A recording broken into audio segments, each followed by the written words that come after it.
சீக்கிரம் சீக்கிரம் போறேன். அந்த கோலக்காவன் என் முதலாளி இன்கிரிமெண்ட் அதிகமா போடுவானான்னு தெரியலையா? என்னடா எங்க அவ்வளவு பாஸ்டா போறா? அட தத்து முச்சுனே, போகும்போது எங்க போறேன்னு கேக்குற? விளங்குமாடா? அது விளங்காம போனாலும் பரவாயில்ல, அதான் கேட்டல. எங்க போறா? வேலைக்கு போறேன். உன்ன மாதிரி தத்தல மாதிரி ஊர்ல சுத்தினுங்கிறேன். அட போடா. டேய் எங்கடா வேலை? மாடசாமி அந்த மெக்கானிக் செட்ல.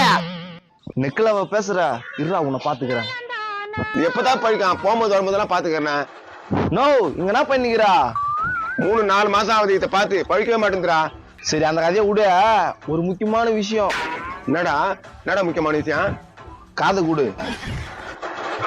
முக்கியமா? என்ன சொன்ன? ஒண்ணுமே கேட்கல. ஐயோ இந்த காது கேட்காதுல்ல, அந்த காதை கூடு. இது புரியுதா? புரியுது. நான் பாத்துக்கிறேன், விடு. கவனிச்சிருவல? கவனிச்சிடுறேன். பண்ண சரி. ஆனா உள்ள எதுவுமே தெரிய மாட்டேன்னா